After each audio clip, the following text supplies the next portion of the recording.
दोस्तों नमस्कार, आपका स्वागत है अपने यूट्यूब चैनल पर। यह क्लास दोस्तों स्पेशली इम्पोर्टेंट है यूपी ट्रिपल एससी पेट का एग्ज़ाम जो कि 15-16 अक्टूबर को होना है। और यह क्लास है इकोनॉमिक्स अर्थात अर्थशास्त्र की। जितने भी टॉपिक्स आने हैं सारे के सारे टॉपिक्स इस क्लास में कवर किए गए हैं और उन पर फुल एमसीक्यूज़ हैं। तो आइए दोस्तों अब स्टार्ट करते हैं अपनी क्लास। और क्वेश्चन है फर्स्ट, वेल्थ ऑफ नेशंस पुस्तक के लेखक कौन हैं? ऑप्शन है Adam Smith, Marshall, Pigou, Keynes. तो करेक्ट आंसर हो जाएगा एडम स्मिथ। करेक्ट आंसर दोस्तों क्या हो जाएगा? वेल्थ ऑफ नेशंस पुस्तक के जो लेखक हैं वह एडम स्मिथ हैं। द वेल्थ ऑफ नेशन, क्या कहते हैं दोस्तों? Wealth of nation.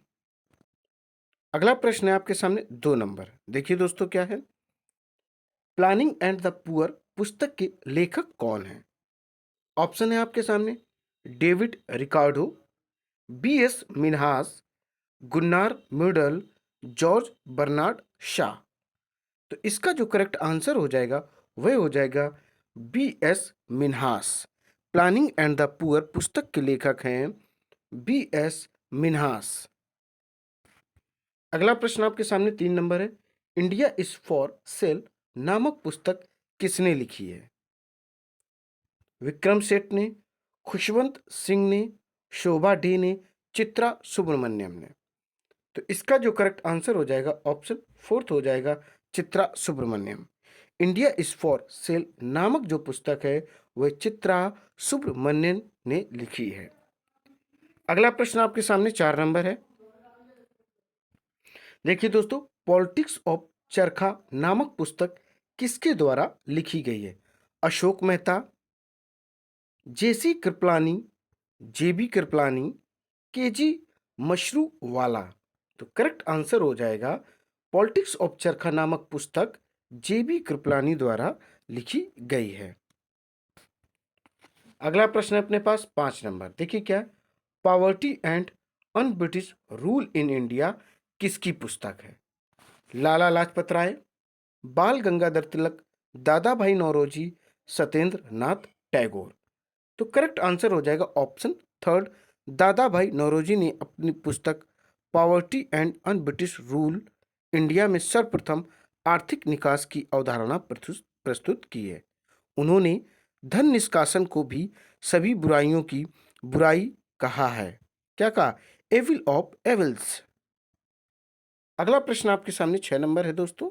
देखिए क्या है, भारत के लिए नियोजित अर्थव्यवस्था पुस्तक के लेखक हैं दादा भाई नौरोजी, सर एम विश्वेश्वरैया, मनमोहन सिंह, के एम मुंशी। तो करेक्ट आंसर हो जाएगा सर एम विश्वेश्वरैया जी।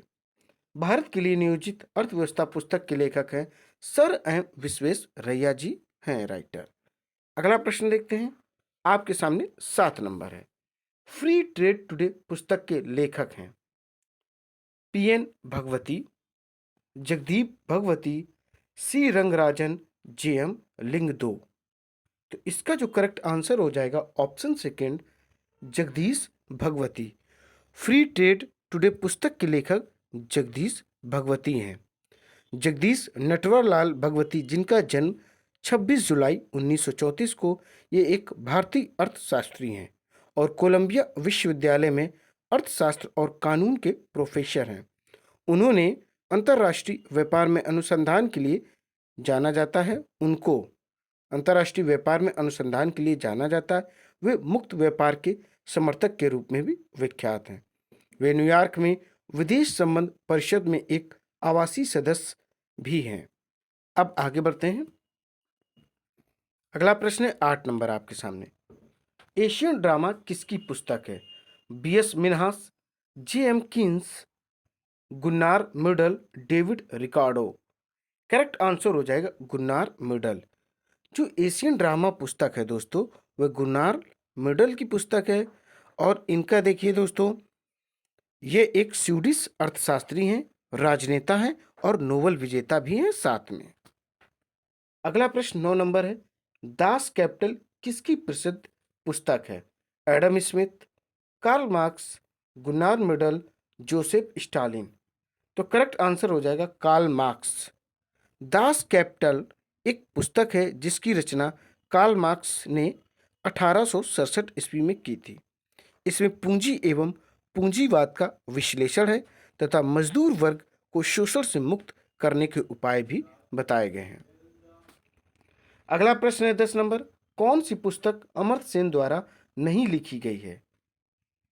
तो ऑप्शन आपके सामने है collective choice and social welfare, second option है on economic inequality, third option है पॉवर्टी एंड फेमिन्स और फोर्थ ऑप्शन है दी ड्रॉप मार्केट इकोनॉमिक्स। तो इसका करेक्ट आंसर हो जाएगा ऑप्शन फोर्थ, दी ड्राफ्ट मार्केट इकोनॉमिक्स। अगला प्रश्न आपके सामने है 12 नंबर। देखिए दोस्तों क्या दिया गया है, वाणिज्यिक पत्रिका वाणिज्य का प्रकाशन कहाँ से होता है? नई दिल्ली, मुंबई से, न्यूयॉर्क से और कोलकाता से। तो करेक्ट आंसर हो जाएगा मुंबई से। देखिए वाणिज्यिक जो पत्रिका है इसका प्रकाशन मुंबई से होता है जो महाराष्ट्र में है, स्पेशली ये महाराष्ट्र की राजधानी है। अगला प्रश्न आपके सामने 13 नंबर है जो कि यूपी पीसीएस 1990 में आया हुआ है। योजना पत्रिका का प्रकाशन कहाँ से होता है? मानव संसाधन विकास मंत्रालय द्वारा होता है, सूचना एवं प्रसारण मंत्रालय द्वारा होता है, प्रकाशन विभाग द्वारा होता है, इनमें से कोई नहीं। तो इसका जो करेक्ट आंसर हो जाएगा सूचना एवं प्रसारण मंत्रालय द्वारा होता है। योजना पत्रिका का प्रकाशन भारत के सूचना एवं प्रसारण मंत्रालय द्वारा किया जाता है, ये इसी के अधीन विभाग आता है। अगला प्रश्न है 14 नंबर जो कि एसएससी 2011 में आया हुआ है। गोल्डन हैंडशेक स्कीम किससे संबंधित है? फर्स्ट ऑप्शन है विदेशी कंपनियों को आमंत्रित करना, सेकंड ऑप्शन है सार्वजनिक उद्यमों में निजी निवेश को, थर्ड ऑप्शन संयुक्त उद्यम स्थापित करना, फोर्थ ऑप्शन है स्वैच्छिक सेना निवृत्ति। तो करेक्ट आंसर हो जाएगा इसका ऑप्शन फोर्थ हो जाएगा स्वैच्छिक सेना निवृत्ति, जैसा कि आप लोग देख पा रहे हैं। देखिए थोड़ी सी इसके बारे में दोस्तों जानकारी भी लेते हैं। देखिए गोल्डन हैंडशेक योजना को स्वैच्छिक सेवानिवृत्ति योजना शॉर्ट में वीआरएस के नाम से भी जाना जाता है। कर्मचारियों को कंपनी से स्वैच्छिक रूप से सेवानिवृत्त होने के लिए प्रोत्साहित करने के लिए ये एक उदार कर मुक्त पृथक्करण भुगतान है। ये गोल्डन हैंडशेक नाम से भी जानी जाती है क्योंकि ये छटनी का एक स्वर्णिम माध्यम है। अगला प्रश्न अपने पास 15 नंबर है जो कि एसएससी 2011 में आया हुआ है। किन 4 देशों को एशियन टाइगर कहा जाता है? हांगकांग, सिंगापुर, दक्षिण कोरिया, ताइवान। ये रहा first option. Second option Hong Kong, चीन, सिंगापुर, ताइवान। थर्ड ऑप्शन है हांगकांग, मलेशिया, सिंगापुर, चीन। फोर्थ ऑप्शन हांगकांग, दक्षिण कोरिया, चीन, ताइवान। करेक्ट आंसर हो जाएगा फर्स्ट ऑप्शन हांगकांग, सिंगापुर, दक्षिण कोरिया, ताइवान। चार एशियाई चीते, इनको या एशियाई ड्रैगन एशिया की 4 अति विकसित अर्थव्यवस्थाएं हैं जो है ताइवान, दक्षिण कोरिया, सिंगापुर और हांगकांग। ये 4 क्षेत्र एशिया के प्रथम औद्योगिकृत क्षेत्रों में से थे जिन्होंने आरंभिक 1960 से लेकर 1990 के दशक तक अभूतपूर्व प्रगति की थी। अब अगला प्रश्न देखेंगे। अगला प्रश्न अपने पास 16 नंबर जो कि एसएससी 2011 में आया हुआ है। अर्थशास्त्र का नोबेल पुरस्कार किसने स्थापित किया था? अल्फ्रेड नोबेल, स्वीडन का सेंट्रल बैंक, नोबेल समिति और विश्व बैंक। करेक्ट आंसर हो जाएगा स्वीडन का सेंट्रल बैंक। देखिए अर्थशास्त्र का नोबेल पुरस्कार किसने स्थापित किया था? स्वीडन का सेंट्रल बैंक ने इसको स्थापित दोस्तों किया था। अगला प्रश्न 17 नंबर एसएससी 2010 में आया हुआ द फ्यूचर ऑफ इंडिया नामक पुस्तक का लेखक कौन है? विमल जालान, दीपक चोपड़ा, अमिताभ घोष, एनके सिंह। तो करेक्ट आंसर हो जाएगा विमल जालान। क्या हो जाएगा? द फ्यूचर ऑफ इंडिया नामक पुस्तक के जो लेखक हैं वह विमल जालान हैं। विमल जालान भूतपूर्व राज्यसभा सांसद व भारतीय रिजर्व बैंक के गवर्नर भी रहे हैं।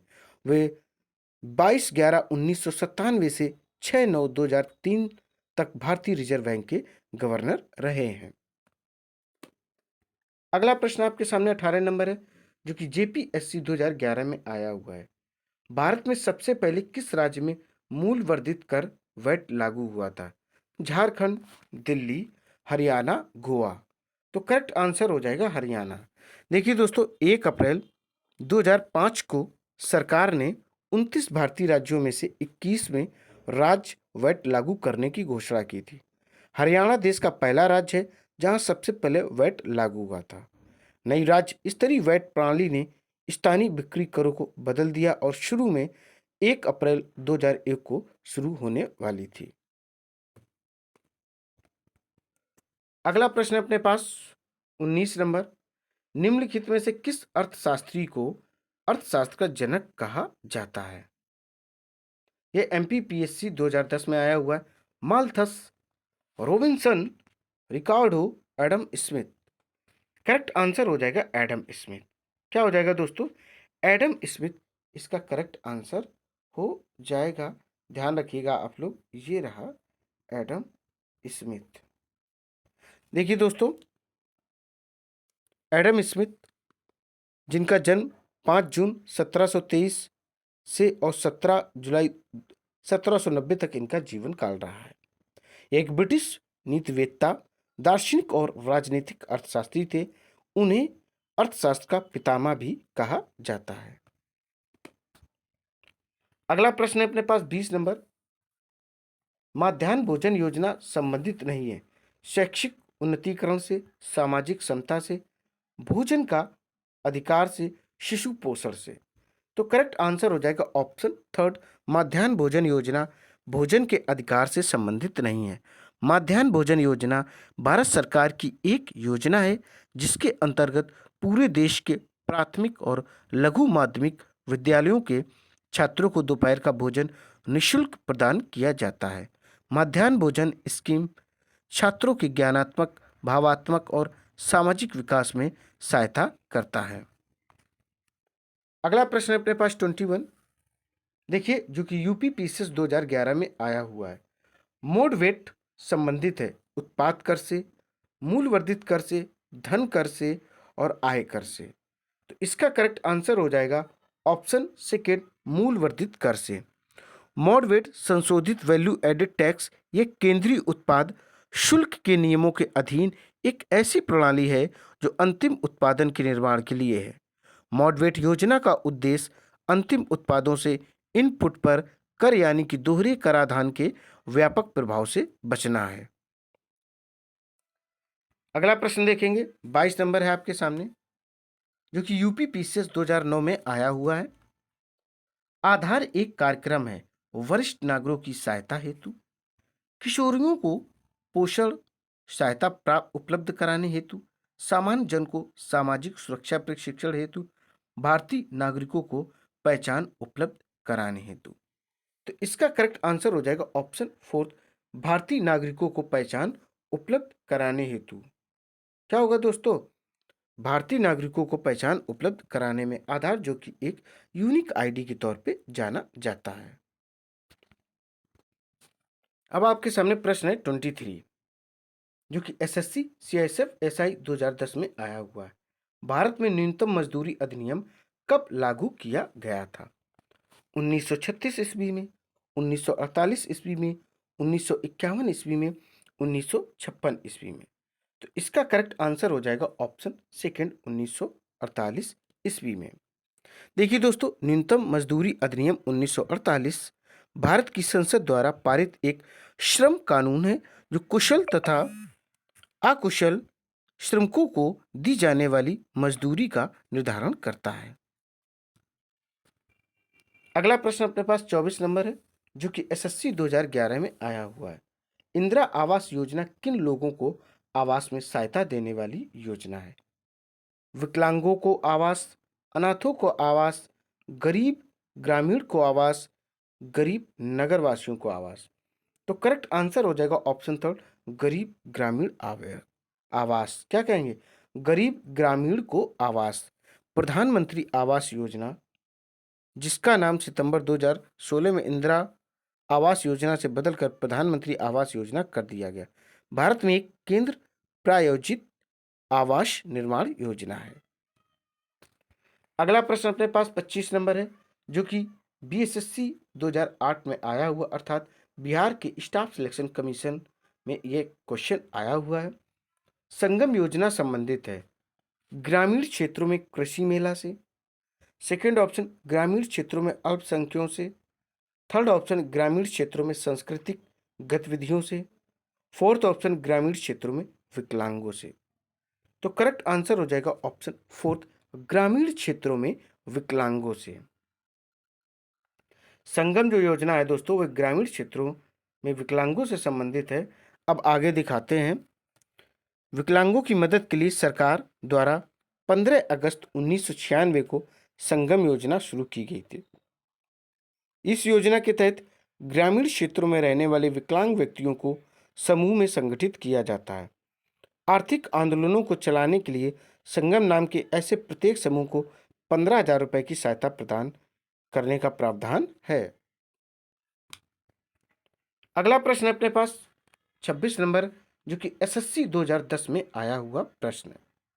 देखिए दोस्तों क्या है, ट्रिप्स और ट्रिक्स अर्थात ट्रिम्स कहते हैं पद संबंधित है आईएमएफ, डब्ल्यूटीओ से, आईबीआरडी से, आईडीए से। तो करेक्ट आंसर हो जाएगा डब्ल्यूटीओ से, वर्ल्ड ट्रेड ऑर्गेनाइजेशन, विश्व व्यापार संगठन इसका हिंदी में नाम होता है, द्वारा संचालित अंतर्राष्ट्रीय संधि है जिसमें बौद्धिक संपत्ति के अधिकारों के न्यूनतम मानकों को तय किया गया है। 1994 में गेट मतलब general agreement of trade and tariff के 8वें चक्र के अंत में इसे तय किया गया है। यह विश्व व्यापार संगठन के समय किए गए कई समझौतों में से एक है। अब आगे बढ़ते हैं। अगला प्रश्न आपके सामने 27 है, जो कि एसएससी 2010 में आया हुआ है। कार्ल मार्क्स निम्नलिखित में से किस देश के थे? Germany, Holland, France, Britain. तो क्लियर आंसर हो जाएगा जर्मनी। देखिए कार्ल मार्क्स जर्मन दार्शनिक, अर्थशास्त्री, इतिहासकार, राजनीतिक सिद्धांतकार, समाजशास्त्री, पत्रकार और वैज्ञानिक समाजवाद के प्रणेता थे।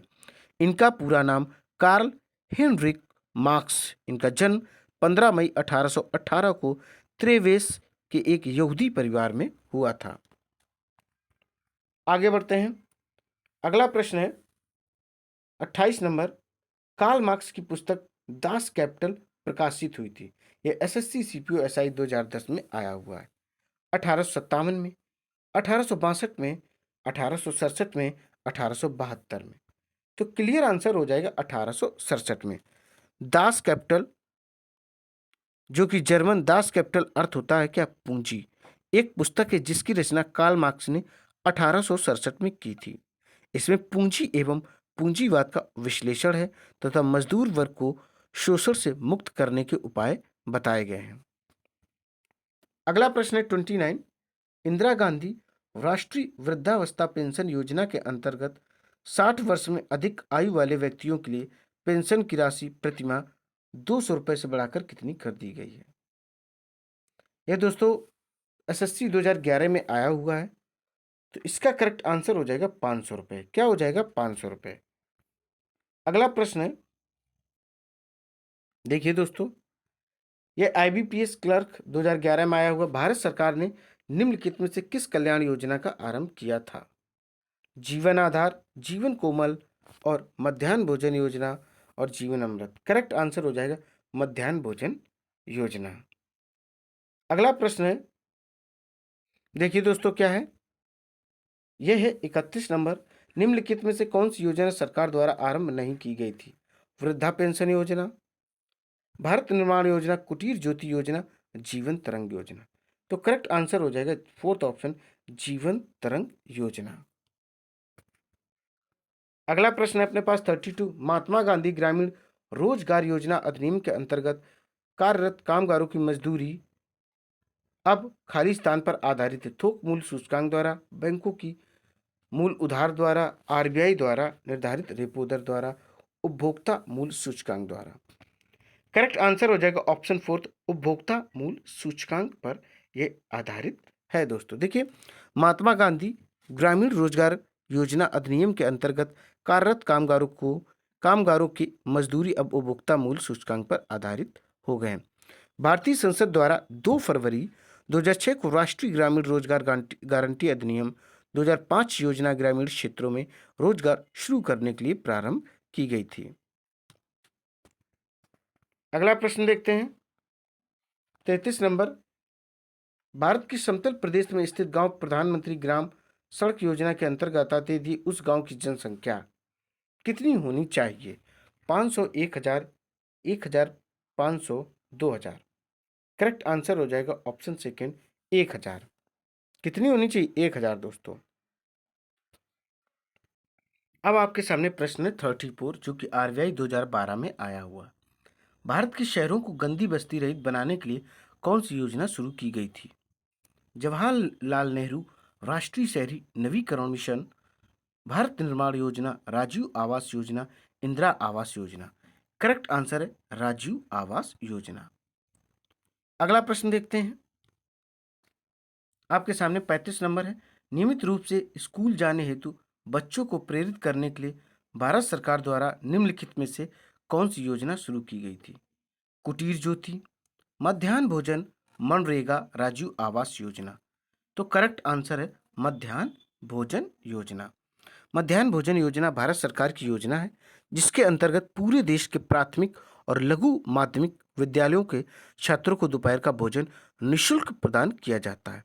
मध्याह्न भोजन स्कीम स्कीम छात्रों के ज्ञानात्मक, भावात्मक और सामाजिक विकास में सहायता करता है।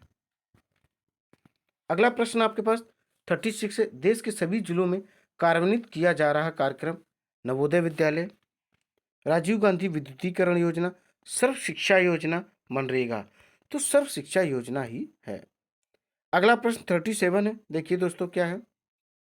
ग्रामीण गरीबी उन्मूलन के लिए PURA पूरा मॉडल अपनाने का समर्थन किसने किया था?